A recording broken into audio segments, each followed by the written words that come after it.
Hello दोस्तों, स्वागत है आपका अपने YouTube channel Smita the smile पर। और कैसे हैं आप सब लोग। आई होप आप लोग बहुत ही अच्छे होंगे। वो आपकी तैयारी भी बहुत अच्छे तरीके से चल रही होगी।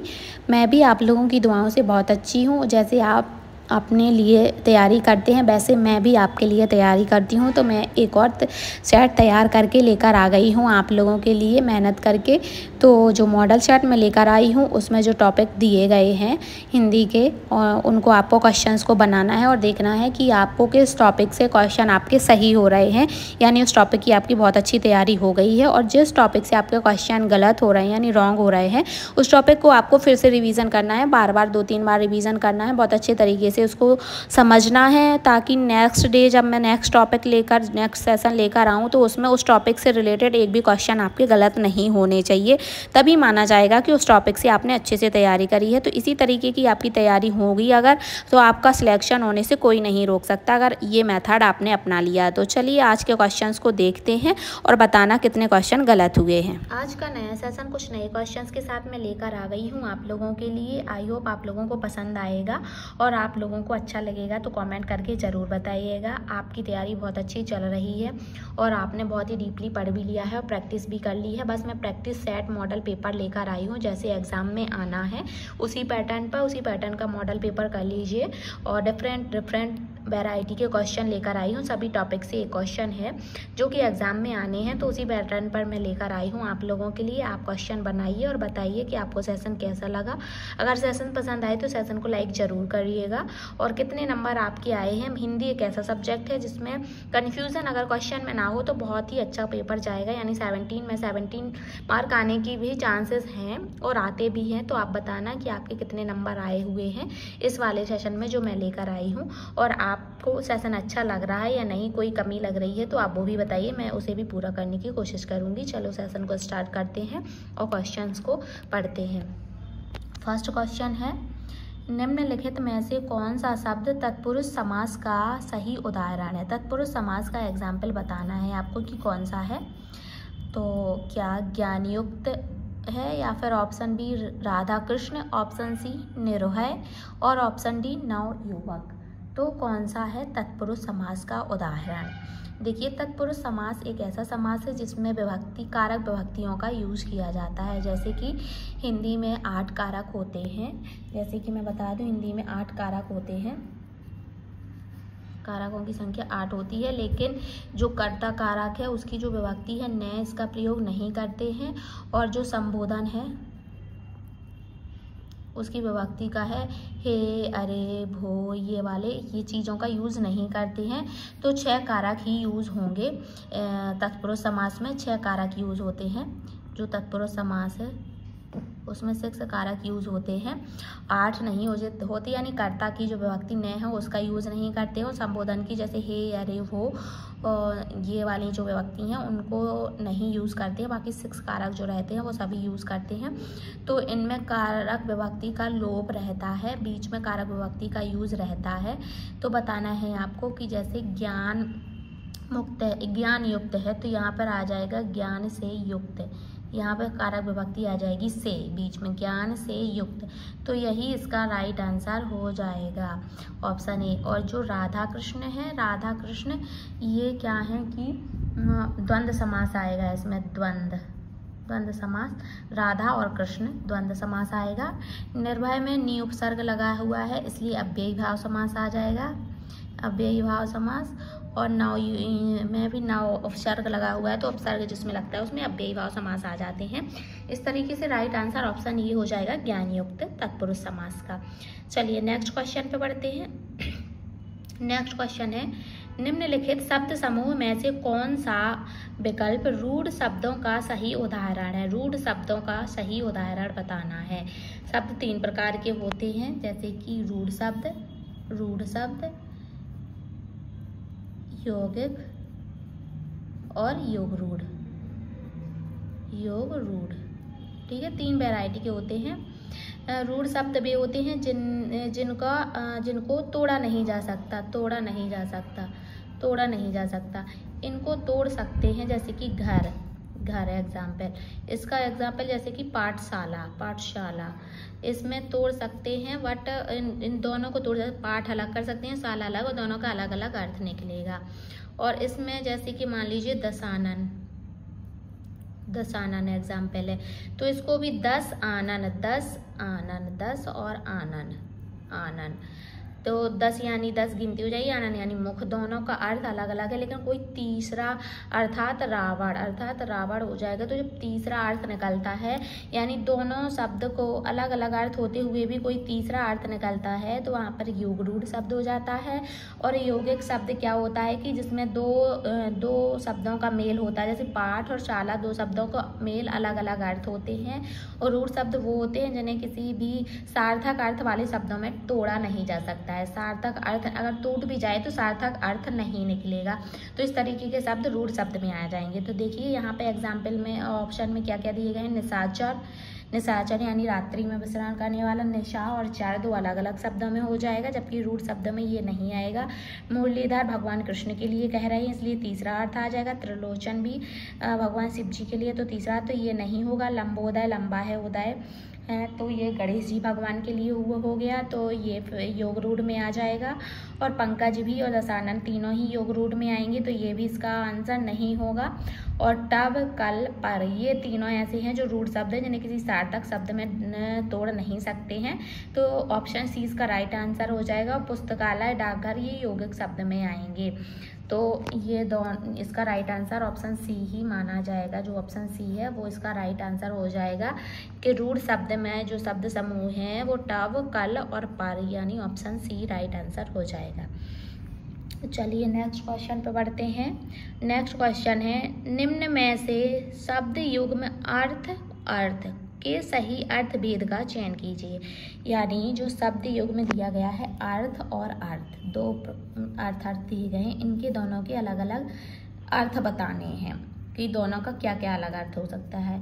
क्या एक मतलब और धन, या फिर धन या मतलब, यानी कि एक अर्थ का मतलब धन मतलब होगा या धन, तो दूसरे का हो जाएगा अगर इसका मतलब, इसका मीनिंग, अर्थ का मीनिंग मतलब है तो इस अर्थ का मीनिंग धन हो जाएगा।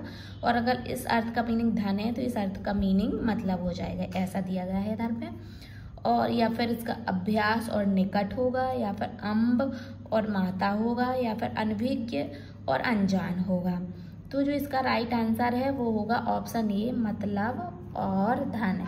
अर्थ का मतलब धन भी होता है और एक अर्थ का मीनिंग मतलब भी होता है, ठीक है। तो इन यहाँ पे अर्थ और अर्थ का मीनिंग हो जाएगा मतलब और धन। चलिए नेक्स्ट क्वेश्चन पे बढ़ते हैं। नेक्स्ट क्वेश्चन है, जौ का एक वचन शब्द निम्न में से क्या होगा। एक वचन शब्द जौ का एक वचन बताना है, तो क्या बाजरा होगा, या फिर जौ होगा, या फिर ज्वार, या फिर जोर। तो जो जौ है ओ की मात्रा लग गई, तो इसका जो एक वचन है वो जौ हो जाएगा। जौ इसका एक वचन माना जाएगा, तो ऑप्शन बी राइट आंसर हो जाएगा। ठीक है फ्रेंड्स, तो यहाँ पर एक वचन और बहुवचन की बहुत लंबी स्टोरी है और आई होप आपने वो बहुत डिटेल में पढ़ ली होगी और आपको इसमें कोई कन्फ्यूज़न नहीं होगी। अगर आपको किसी भी टॉपिक में कोई कन्फ्यूज़न होती है तो आप मुझे कमेंट करके बताइएगा, मैं उसको आपको समझाने की कोशिश करूँगी। और आई होप मैं इस तरीके से समझाऊँगी कि आपको बहुत अच्छे से समझ में भी आ जाएगा। चलिए नेक्स्ट क्वेश्चन पे बढ़ते हैं। निम्न में से विस्मयादि बोधक हर्षबोधक अव्ययों का चयन कीजिए। जो विस्मयादि हर्षबोधक अव्यय हैं उनका चयन करना है। राम राम, थू थू, छी छी, धक धिक, क्या ये राइट आंसर है। शाबाश, खूब, क्या ये राइट आंसर है। हाय हा, उफ उफ, त्राही त्राही, क्या ये राइट आंसर है। आह, वाह वाह वाह वाह वाह, कौन सा इसका राइट ऑप्शन होगा बताना है आपको। तो यहाँ पे हर्षबोधक के बारे में पूछ रहे हैं जिसमें हर्ष उल्लास की बोध होता है उसके बारे में। तो राम राम, थू थू, तो ये तो किसी बुरी चीज़ के लिए यूज़ होगा। शाबाश और खूब, ये शाबाशी देने के लिए। हाय हा, उफ उफ, ये नेगेटिविटी से फील हो रही है। आह आह कितना सुंदर दृश्य, वाह क्या बात है, वाह वाह, तारीफ में ये शब्द आएंगे। तो इसका राइट आंसर ऑप्शन डी हो जाएगा। हर्षबोधक शब्द के लिए जो यूज हो रहे हैं वो आह, वाह और वाह वाह है। तो इसका राइट आंसर ऑप्शन डी माना जाएगा। चलिए नेक्स्ट क्वेश्चन पे बढ़ते हैं। मुकेश बहुत तेज दौड़ता है, इस वाक्य में विशेषण है। विशेषण बताना है। जो वाक्य दिया गया है मुकेश बहुत तेज दौड़ता है, इस वाक्य में जो विशेषण दिया गया है कौन सा है वो बताना है। क्या मुकेश विशेषण है, क्या बहुत विशेषण है, क्या तेज विशेषण है या फिर दौड़ता है। तो देखिए जो तेज, जिन लोगों को लग रहा है कि तेज इसमें विशेषण है, वो इस दौड़ने की विशेषता बता रहा है। दौड़ने की विशेषता बता रहा है तेज दौड़ना, यानी ये क्रिया विशेषण के बारे में बात कर रहा है। मुकेश के बारे में यहाँ कोई बात नहीं हो रही है। विशेषण के तौर पर ये क्रिया विशेषण यहाँ पे दिया गया है। तो इसका राइट आंसर ऑप्शन सी हो जाएगा। क्रिया विशेषण है तेज दौड़ना, दौड़ने की विशेषता है कि वह तेज दौड़ रहा है। तो ऑप्शन सी इसका राइट आंसर हो जाएगा। आई होप आपको ये क्लियर हो गया होगा क्वेश्चन। तो नेक्स्ट क्वेश्चन पे बढ़ते हैं। निम्न में से आडंबर का विलोम शब्द बताना है। देखिए हर एक टॉपिक से क्वेश्चन उठाया हुआ है मैंने। यहाँ पे ये विशेषण से दिया गया है, यहाँ पे ये चिन्ह जो होते हैं उनसे रिलेटेड क्वेश्चन दिया गया है, यहाँ से एक वचन बहुवचन, और इस क्वेश्चन में एक शब्द सिमिलर शब्द के अर्थ अलग अलग बताए गए हैं। यहाँ पे क्या रूढ़ शब्द का चयन किया गया है, यहाँ पे समास का क्वेश्चन लिया गया है। तो इस तरीके से सभी टॉपिक से अलग अलग क्वेश्चन लिए गए हैं और सभी टॉपिक का एक एक क्वेश्चन आपको मिक्स्ड तौर पे लेकर आए हैं ताकि आपको कोई प्रॉब्लम ना जाए एग्जाम टाइम पर। बताना है इस क्वेश्चन का आंसर। आडंबर का विलोम शब्द क्या उद्गम होगा, अनादरत होगा, सादगी होगा या अनुपमेय होगा। तो जो आडंबर है उसका विलोम होगा सादगी। आडंबर यानी पोप लीलाएं रचना, झूठा दिखावा करना, जो हो वो भी और जो ना भी हो वो। कई लोग होते हैं जो दिखावे के लिए पता नहीं क्या क्या कर लेते हैं, तो उसको आडंबर का यूज़ करेंगे। और जो सादगी, साधारण सिंपल लोग होते हैं उनके लिए सादगी शब्द का यूज़ करेंगे। इसका विलोम हो जाएगा। चलिए नेक्स्ट क्वेश्चन पे बढ़ते हैं। नेक्स्ट क्वेश्चन है, निम्नलिखित में से आसन्न भूतकाल के सही उदाहरण का चयन कीजिए। आसन्न भूतकाल। ऑप्शन ए, यदि वर्षा अच्छी होगी तो फसल भी अच्छी होगी। मोहन गाएगा तो मैं नाचूंगा। मैं आम खा चुका हूँ। संभव है कि वह कल कॉलेज जाएगा। तो इसका राइट आंसर बताना है आपको। इसका राइट आंसर होगा ऑप्शन सी। ऑप्शन सी जो दिया गया है इसका राइट आंसर होगा मैं आम खा चुका हूँ।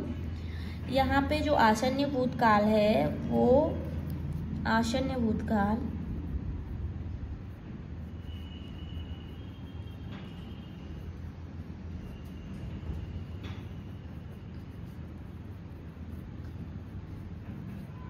जो पूर्ण वर्तमान काल है, जो वर्तमान में पूर्ण हो चुकी हैं, अभी अभी पूर्ण हुई हैं चीजें, वो आसन्न भूतकाल में आती हैं। यानी ये दोनों सिमिलर ही हैं। तो इसका राइट आंसर ऑप्शन सी हो जाएगा। मैं आम खा चुका हूँ, अभी अभी खाया है मान लीजिए उसको, तो वो आसन्न भूतकाल में आ जाएगा। चलिए नेक्स्ट क्वेश्चन पे बढ़ते हैं। निम्न में से दुस्साहस शब्द के में कौन सा उपसर्ग है। दुस्साहस शब्द में उपसर्ग बताना है। ये क्वेश्चन उपसर्ग और प्रत्यय से लिया गया है। उपसर्ग का मतलब है जो आगे शब्द के आगे जुड़कर वह शब्दांश जो शब्द के आगे जुड़कर शब्द का अर्थ ही बदल देते हैं, उनको उपसर्ग कहा जाता है। तो बताना है कि दुस्साहस में कौन सा उपसर्ग है। साहस है, दू है, सा है या फिर दुष है। तो दुस्साहस में दुष उपसर्ग होगा। राइट आंसर ऑप्शन डी हो जाएगा। दुष प्लस साहस से बना हुआ है तो दुस्साहस। ठीक है, तो दुष जो साहस है वो पॉजिटिव वर्ड हो जाएगा और दुष लग के वो नेगेटिविटी दिखा रहा है। तो इस तरीके से अर्थ चेंज हो जाता है उपसर्ग लगने से। ऐसे ही क्वेश्चन और भी हैं सेशन में। तो आगे बढ़ने से पहले कुछ बता देते हैं आपको कि अगर आपको सेशन अच्छा लग रहा है तो कमेंट करके ज़रूर बताना आप, और अपने फ्रेंड्स के साथ शेयर भी करना इस सेशन को, ताकि उनकी भी हेल्प हो सके। इसी तरीके के और भी सेशन और भी सब्जेक्ट मैं लाऊंगी आप लोगों के लिए। आप लोगों की हेल्प के लिए मेरे से जो भी पॉसिबल हो पाएगा मैं वो आप लोगों के लिए करूँगी। तो चैनल पर बने रहिए। चैनल पर नए हैं तो चैनल को सब्सक्राइब करना बिल्कुल भी मत भूलिए, बेल आइकन प्रेस करना बिल्कुल मत भूलिए। जैसा भी एग्ज़ाम में पैटर्न आना है हूबहू उसी पैटर्न पर आप लोगों के लिए मॉडल सेट लेकर आ रही हूँ सब्जेक्ट वाइज। तो आप बने रहिए मेरे चैनल स्मिता द स्माइल पर। चलिए सेशन को आगे बढ़ाते हैं और कुछ और क्वेश्चंस करते हैं। नेक्स्ट क्वेश्चन है, निम्न में से शब्द के शुद्ध रूप का चयन कीजिए।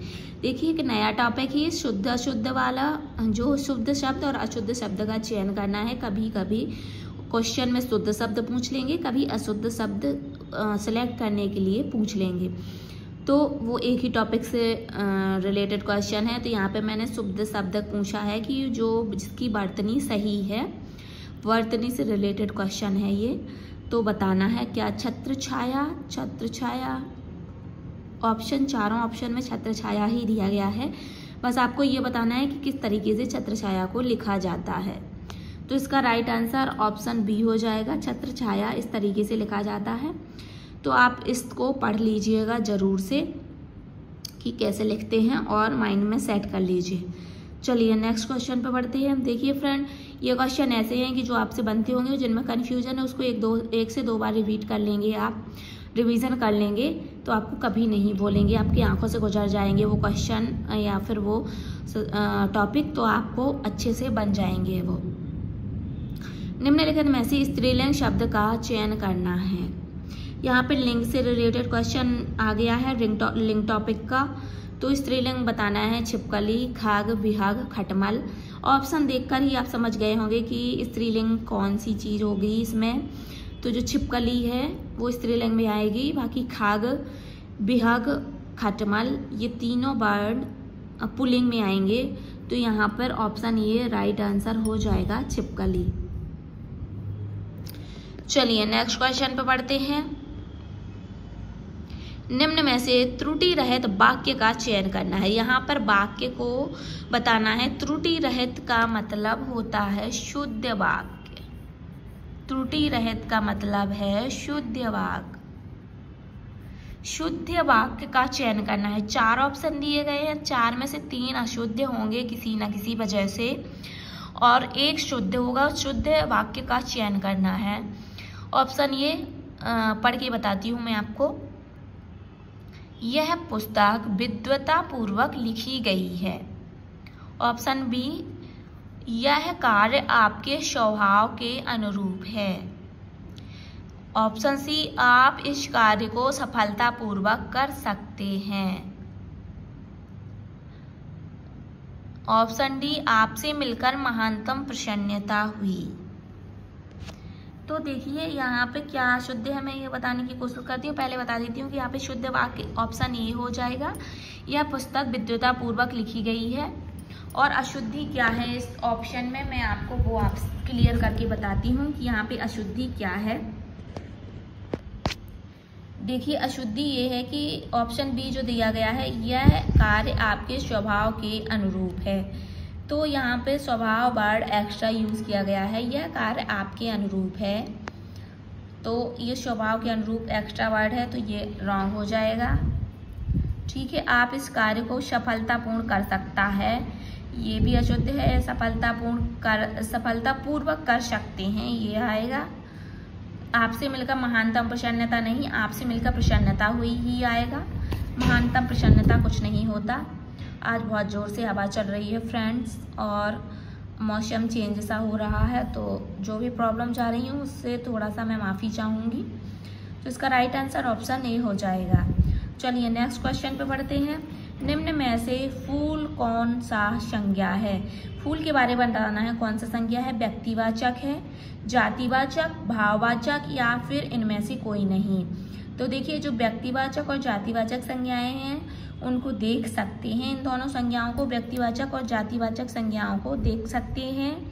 और व्यक्तिवाचक संज्ञाएं एक वचन में होती हैं, इनका बहुवचन नहीं बनता है। जातिवाचक संज्ञा का बहुवचन बन सकता है।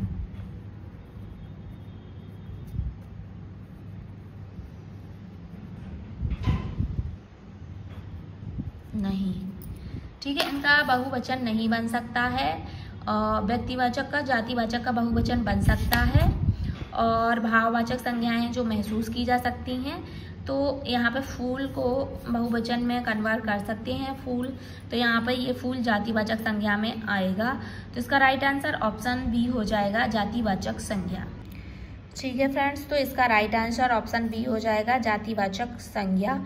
फूल जो हैं वो जातिवाचक संज्ञा में आ जाएगा। चलिए नेक्स्ट क्वेश्चन पे बढ़ते हैं। श्री गुरु चरण सरोज रज निज मर मुकुर सुधार बरनौ रघुबर विमल जस जो दायक फल चार।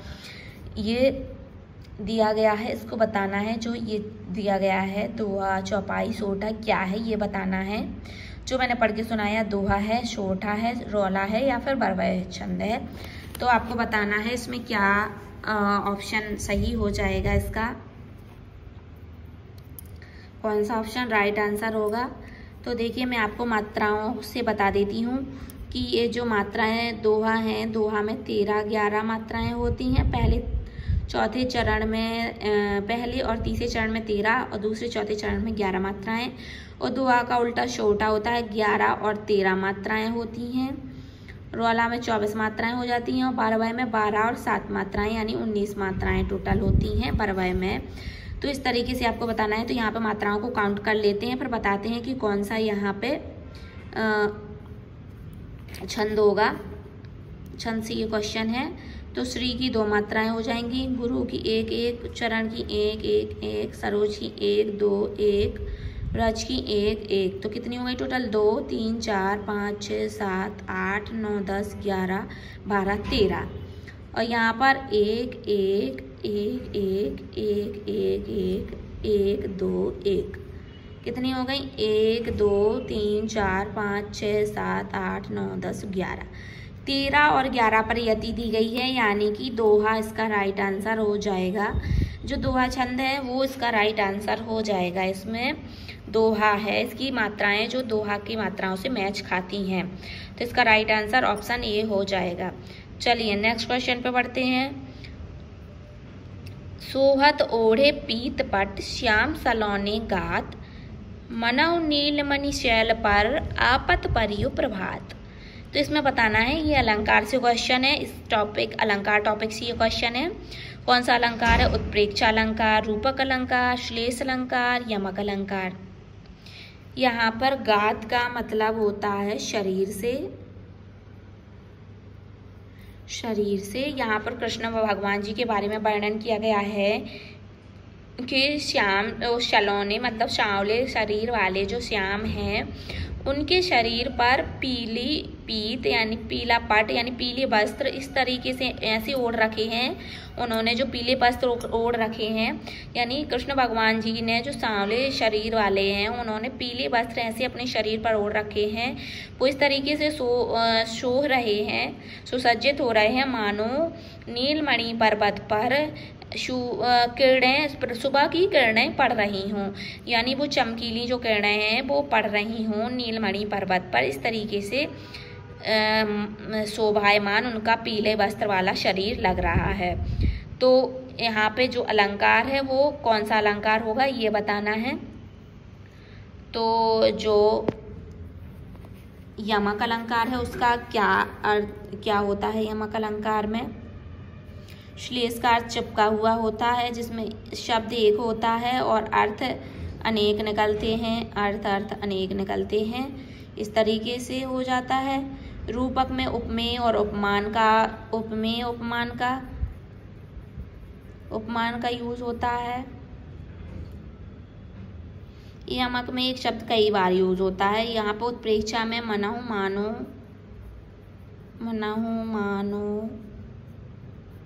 जानो, जनहु इस तरीके की अवधि भाषा के शब्दों का यूज होता है उत्प्रेक्षा अलंकार में। तो इसका राइट आंसर ऑप्शन ए हो जाएगा, क्योंकि यहाँ पर मनहु शब्द का यूज़ किया गया है। तो ऑप्शन ए इसका राइट आंसर हो जाएगा, उत्प्रेक्षा अलंकार। और ये अवधी भाषा के शब्द हैं, मनहु, मानो, जानो, इस तरीके के अलंकार का यूज़ किया गया है इसमें। तो राइट आंसर ऑप्शन ए हो जाएगा। चलिए नेक्स्ट क्वेश्चन पे बढ़ते हैं। होठ के आधार पर स्वर कितने प्रकार के होते हैं? देखिए, होठ के आधार पर स्वर 2 ही प्रकार के होते हैं, तो इसका राइट आंसर ऑप्शन ए हो जाएगा। कौन कौन से? आवृत्तमुखी, सॉरी, हाँ,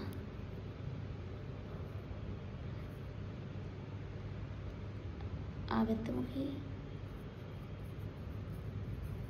वृत्तमुखी, इसमें 4 आ जाएंगे, छोटा ऊ, बड़ा ऊ, ओ, औ। ठीक है, तो ये इसके एग्जाम्पल हो जाएंगे। तो होठ के आधार पर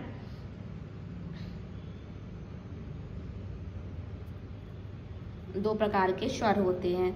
चलिए नेक्स्ट क्वेश्चन पर बढ़ते हैं।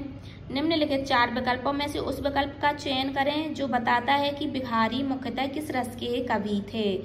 बिहारी किस रस के कवि थे? शांत रस के, भक्ति रस के, श्रृंगार रस के, या फिर करुण रस के? तो जो बिहारी जी हैं, इनका पूरा नाम बिहारी लाल है, और ये ग्वालियर के हैं। इनका जन्म ग्वालियर में हुआ था, जो मध्य प्रदेश का ग्वालियर जिला है, वहाँ पे हुआ था। और ये जो जयपुर के राजा जयसिंह हैं, इनके दरबारी कवि थे। और इनकी जो प्रमुख रचना है बिहारी सतसई, इनकी प्रमुख रचना है बिहारी सतसई, जिसमें श्रृंगार रस का वर्णन किया गया है। तो ये श्रृंगार रस के प्रमुख कवि के रूप में जाने जाते हैं। तो बिहारी को मुख्यतः श्रृंगार रस का कवि माना जाता है। तो इसका राइट आंसर ऑप्शन सी हो जाएगा, श्रृंगार रस। तो ये रस से क्वेश्चन था आपके लिए। इस तरीके के आज के सभी टॉपिक के क्वेश्चन कंप्लीट हो गए हैं। जितने भी टॉपिक थे सभी टॉपिक के क्वेश्चन कंप्लीट कर लिए हैं हम लोगों ने। और आप बताना आपको सेशन कैसा लगा है, आपके कितने मार्क आए हैं, 70 नंबर में आपने कितने नंबर बना पाए हैं, और आपसे कितने क्वेश्चन गलत हो गए हैं। चलिए ये बता दीजिएगा। आप ये मत बताइएगा कि कितने नंबर सही आए, तो ये तो बता ही सकते हैं कि कितने नंबर गलत हुए हैं, कितने क्वेश्चन आपके गलत हुए हैं। उससे मैं काउंट कर लूँगी कि आपने कितने सही किए होंगे क्वेश्चन, और आपको कितने हद तक आपकी तैयारी कंप्लीट हो चुकी है। कोई भी प्रॉब्लम जा रही हो तो मुझे कमेंट करके वो भी बताइएगा, मैं उसका भी सॉल्यूशन लाने की कोशिश करूँगी।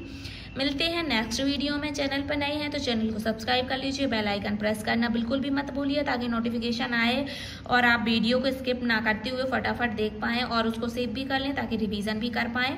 इसी तरीके के और भी सेशन लेकर आऊँगी आप लोगों के लिए, तो बने रहिए मेरे चैनल स्मिता द स्माइल पर। फ्रेंड्स एंड फैमिली के साथ शेयर कर लीजिए, जिन्होंने एग्जाम फेल किया हुआ है उनके साथ ये शेयर जरूर कर लीजिए वीडियो, ताकि उनकी भी हेल्प हो सके। अगर उन्होंने चैनल को सब्सक्राइब नहीं किया है तो सब्सक्राइब भी कर दें, आप बोल दीजिएगा। मिलते हैं नेक्स्ट सेशन में, तब तक के लिए अपना ख्याल रखिए, अच्छे से तैयारी करते रहिए और टॉपिक को कलेक्ट करते रहिए। जो भी समझ में ना आए मुझे कमेंट करके बताइएगा। मिलते हैं इसी तरीके के नेक्स्ट सेशन में। Bye bye, take care, thank you for watching.